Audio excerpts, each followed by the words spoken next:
ഇന്ന് ചരിത്രത്തിൻ്റെ ഏടുകളിൽ തങ്ക ലിപികളിൽ രേഖപ്പെടുത്തേണ്ട ദിവസമാണ്. പ്രവേശനം നിഷേധിക്കപ്പെട്ട വൈക്കത്ത് തந்தை പെരിയാറിനെ നമ്മൾ ഒരു സ്മാരകം നിയമിച്ചിട്ടുണ്ട്. ഒരിക്കൽ തந்தை പെരിയാറിനെ അറസ്റ്റ് ചെയ്ത് ജയിലിൽ അടച്ച വൈക്കത്ത് തന്നെയാണ് തമിഴ്നാട് കേരള സർക്കാരുടെ പേരിൽ നമ്മൾ ഈ പരിപാടി ஆக்கேஷனுள்ளது. தந்தை பெரியாருக்கு எதிராக யாகம் எடுத்த ஊர்ல இன்னைக்கு புகழ்மாலை சூட்டி இருக்கக்கூடிய நிகழ்ச்சி நடந்து கொண்டிருக்கிறது. இதுதான் பெரியாரின் வெற்றி, பெரியார் இயக்கத்தின் வெற்றி, திராவிட இயக்கத்தின் வெற்றி. அந்த வகையில் சமூக நீதியின் வரலாற்றையும் இந்த நாள் பொன்னெழுத்துக்களால் பொறிக்கப்படும். பெரியார் தொடங்கிய திராவிடர் கழகத்தினுடைய தலைவர் ஐயா ஆசிரியர் அவர்களுடைய முன்னிலையில் பேரறிஞர் அண்ணா அவர்களால் தொடங்கப்பட்ட திராவிட முன்னேற்ற கழக தலைவரான நான் தமிழ்நாட்டினுடைய முதலமைச்சர் என்ற பொறுப்போடு இந்த நினைவகத்தை திறந்து வைக்கிறது எனக்கு கிடைச்சிருக்கக்கூடிய மிகப்பெரிய வரலாற்று பெருமையாக அமைந்திருக்கிறது. இந்த நேரத்தில் என் நெஞ்சின் அடி ஆழத்தில் ஒரு சின்ன வருத்தம் ஏற்பட்டிருக்கு. அது என்னன்னா, இந்த காட்சியை காண நம்முடைய முத்தமிழறிஞர் தலைவர் கலைஞர் அவர்கள் நம்மிடையே இல்லையே என்ற எண்ணம் தான் அந்த வருத்தத்துக்கு காரணம். கடந்த ஆண்டு மார்ச் மாதம் 6ஆம் நாள் தோல் சீலை போராட்டத்தோட 200வது ஆண்டு விழா நாகர்கோவிலில் நடந்தது. நானும் சகாவு பினராயி விஜயன் அவர்களும் அந்த நிகழ்ச்சியில கலந்து கொண்டோம். வைக்கம் நூற்றாண்டு விழாவை மிக சிறப்பாக நடத்தணும்னு நான் குறிப்பிட்டு பேசினேன். 2023ஆம் ஆண்டு ஏப்ரல் 1ஆம் தேதி கேரள அரசின் சார்பில் மிக சிறப்பான விழாவாக ஏற்பாடு செஞ்சு என்னையும் அழைச்சிருந்தார் மாண்புமிகு முதலமைச்சர் பினராயி விஜயன் அவர்கள். இப்போ எங்களுடைய அழைப்பை ஏற்று வருகை தந்திருக்கிறார். இந்திய அளவில் ஆளுமை மிக்க தலைவர்களை ஒருவராக விளங்கக்கூடியவர் மாண்புமிகு பினராயி விஜயன் அவர்கள். பெரியார் நினைவகம் மற்றும் நூலகம் கட்டுவதற்கான அனுமதி தந்தது முதல் எல்லா முன்னெடுப்புகளுக்கும் அவர் உறுதுணையாக இருந்திருக்கிறார். அவருக்கும் கேரள அரசுக்கும் கேரள அமைச்சர் பெருமக்களுக்கும் அதிகாரிகளுக்கும் என்னுடைய அன்பையும் மரியாதையும் நன்றியும் நான் இந்த நேரத்தில் தெரிவித்துக் கொள்ள விரும்புகிறேன். வைக்கம் போராட்டம் எப்படி கம்பீரமானதோ அதே போலவே இந்த நினைவகத்தையும் கம்பீரமாக அழகியலோடு அறிவு கருவூலமாக உருவாக்கி இருக்கக்கூடிய தமிழ்நாடு அரசினுடைய பொதுப்பணித்துறை அமைச்சர் ஏவா வேலு அவர்களை நான் மனதார பாராட்டுகிறேன்.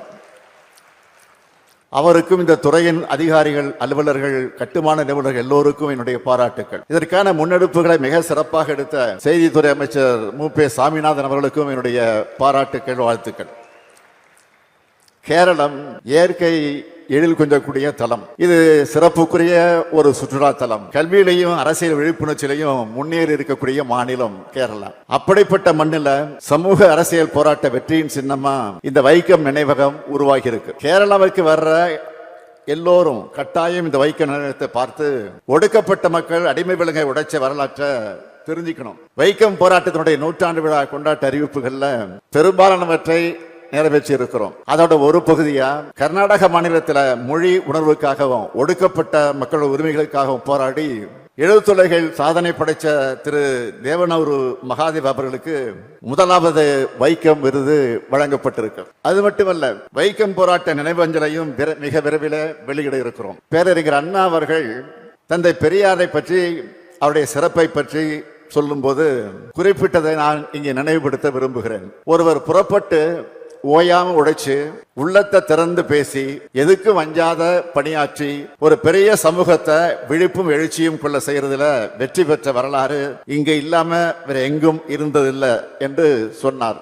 பேரறிஞர் அண்ணா சொன்னதை போல இது நம்முடைய வெற்றியின் சின்னம். இனி அடைய இருக்கக்கூடிய வெற்றிகளுக்கு வழிகாட்டுகிற சின்னம். 1924ஆம் ஆண்டு மார்ச் 30ஆம் நாள் தொடங்கின இந்த வைக்கம் போராட்டம் மகாதேவர் கோயில் தெருவில் எல்லா சமூகத்தோரும் நடந்து போக வழிவகுத்த போராட்டம். மனிதர்களை தீண்டாதவர்களாக நடத்தின சமூக கொடுமை எதிர்த்து நடந்த அந்த போராட்டத்தில் வரிசையா கேரள தலைவர்கள் எல்லோரும் கைதானாங்க. இங்கிருந்து தமிழ்நாடு காங்கிரஸ் கட்சி தலைவராக இருந்த தந்தை பெரியார் அவருக்கு அழைப்பு விடுத்தாங்க. அந்த கடிதம் கிடைச்சதும் தந்தை பெரியார் அவர்கள் ஏப்ரல் 13ஆம் நாள் இங்க வந்தார். ஏதோ ஒரு நாள் வந்துட்டு அந்த அடையாள போராட்டமாக நடத்திட்டு பெரியார் திரும்பி போயிடல. கிட்டத்தட்ட 5 மாத காலம் இங்கேயே தங்கி போராட்டத்தை நடத்தினார். 2 முறை அவரை கைது செஞ்சு சிறையில் அடைச்சாங்க. 74 நாள் சிறைவாசம் அனுபவிச்சிருக்கிறார். அந்த சிறைவாசத்துல அரசியல் கைதிகளுக்கான மரியாதை தரப்படாம கொடுமைப்படுத்தப்பட்டிருக்கிறார். இது கேரள தலைவர்கள் ஒருத்தராக இருக்கக்கூடிய KP கேசவமேனன் அவர்கள் பந்தனத்தில் நின்று என்ற புத்தகத்தில் அதை பதிவு செஞ்சிருக்கிறார். மகாத்மா காந்தியடிகள் ஐயா பெரியாரை பற்றி எழுதியிருக்கிறார். திருவாங்கூர் கவர்மெண்டார் குரூர் நீலகண்டன் நம்பூதிரிய சிறையில் நின்று விடுவித்து விட்டார்கள் என்பதையும், EV ராமசாமி நாயக்கருக்கு விரோதமாக பிறப்பித்த தடை உத்தரவை வாபஸ் வாங்கி கொண்டு விட்டார்கள் என்பதையும் கேட்க வாசகர்கள் மகிழ்ச்சி அடைவார்கள் என்று யங் இந்தியா பத்திரிகையில காந்தியடிகள் எழுதியிருக்கிறார். இப்படி இறுதி வரைக்கும் போராடினவர் தந்தை பெரியார். போராட்டத்தை முடிவுக்கு கொண்டு வருவதற்கான பேச்சுவார்த்தை நடந்தப்போ காந்தியடிகள் கூட இருக்கிறார் பெரியார்.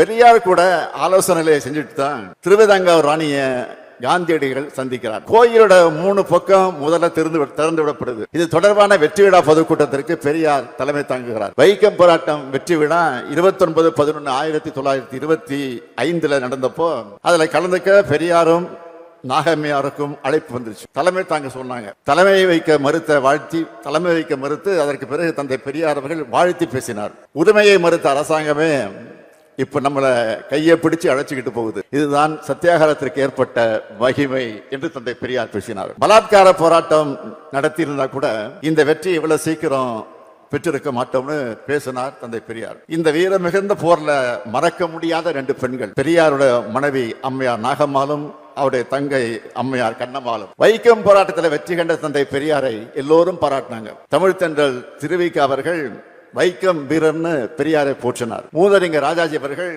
தீரரை போற்றுகிற தமிழ்நாடுன்னு எழுதினார். இதையெல்லாம் விட புரட்சியாளர் அம்பேத்கர் எழுதினது மிக முக்கியமானது. இந்த சமூக அமைப்புக்கு எதிராக தீண்டத்தகாத மக்கள் பொதுச்சாலையை பயன்படுத்துகிற உரிமையை பெற 1924 திருவிதாங்கூர் மாநிலத்தில் எடுத்த முயற்சி மிக முக்கியமானதுன்னு புரட்சியாளர் அம்பேத்கர் குறிப்பிட்டார். இதுக்கு பிறகுதான் மகத் போராட்டத்தை தொடங்கினார் புரட்சியாளர் அம்பேத்கர் அவர்கள். திரு ராமசாமி நாயக்கர் சிறந்த சுதந்திர போராட்ட வீரர். நம்ம சிந்தனையிலும் செயலிலும் காந்தியத்தை கொண்டிருந்தாலும் சமூக மாற்றமே இந்தியாவுக்கு முதன்மையானது உறுதியா நம்புறவர்னு 1928 பாராட்டியவர் புரட்சியாளர் அம்பேத்கர் அவர்கள். வைக்கம் போராட்டம் என்பது கேரளத்துக்கான போராட்டம் மட்டுமல்ல, இந்தியாவில் தொடங்கின பல்வேறு சமூக நீதி போராட்டங்களுக்கான தொடக்க புள்ளி. அமராவதி கோயில் நுழைவு, பார்வதி கோயில் நுழைவு, நாசிக்ல இருக்கக்கூடிய காலாராம் கோயில் நுழைவு போன்றவற்றுக்கு புரட்சியாளர் அம்பேத்கர் முயற்சிகள் காரணம்னா, தமிழ்நாட்டில் சுசீந்திரம் கோயில், மதுரை மீனாட்சி அம்மன் கோயில், திருவண்ணாமலை அருணாச்சலேஸ்வரர் கோயில், திருச்சி மலைக்கோட்டை கோயில், மயிலாடுதுறை கோயில்,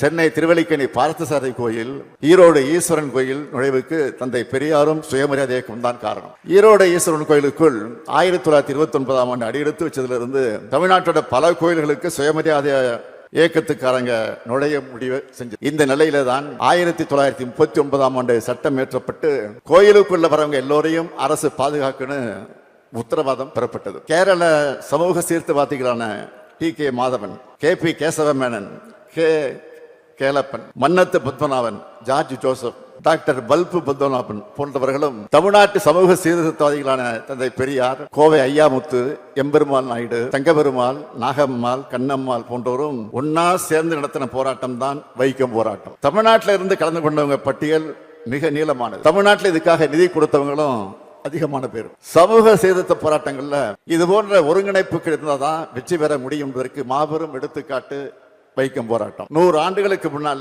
இருந்ததை விட இப்போ சமூக ரீதியாகவும் அரசியல் வழியிலும் பொருளாதார சூழ்நிலையிலும் முன்னேறி இருக்கிறோம். ஆனா இவை போதாது. இன்னும் நாம் முன்னேறி போக வேண்டிய தூரம் நிறைய இருக்கு. உயர்ந்த சாதி, தாழ்ந்த சாதி, ஏழை பணக்காரன், ஆண் பெண் ஆகிய பாகுபாடுகளுக்கு எதிரான நம்ம போராட்டத்தை நாம் தொடரணும். முன்னாடி இருந்ததை விட வேகமா செயல்படணும். நவீன வளர்ச்சியால இந்த பாகுபாடுகளை முழுமையாக நீக்க முடியல. அதுக்கு மனசளவு மக்கள் மாற வேண்டியது அவசியம். எல்லாத்தையும் சட்டம் போட்டு மட்டுமே தடுக்க முடியாது. சட்டம் தேவைதான், அதை விட மனமாற்றமும் நிச்சயம் முக்கியம். யாரையும் தாழ்த்தி பார்க்காத சமத்துவ எண்ண மக்களோட மனசுல வளரணும். பகுத்தறிவு சிந்தனைகள் வளரணும். அரசியல் கண்ணோட்டத்தோட எதையும் அணுகிற பார்வை வளரணும். தந்தை பெரியார், புரட்சியாளர் அம்பேத்கர், ஸ்ரீ நாராயணகுரு, மகாத்மா ஜோதிபா புலே, சாவித்திரிபாய் புலே, ஐயன் காளி, காரல் மார்க்ஸ் എന്നിവരുടെ ஆசயங்களும் சிந்துகளும் ஒரே வியக்திலும் எதிர்ச்சரியாலும். அதுக்காகத்தான் எல்லாருக்கும் எல்லாம் என்ற கொள்கையை அரசியல் கொள்கையாக மட்டுமல்ல ஆட்சியின் கொள்கையாவே தமிழ்நாட்டில் திராவிட மாடல் அரசால அறிவிச்சிருக்கிறோம். தொட்டால் தீட்டு,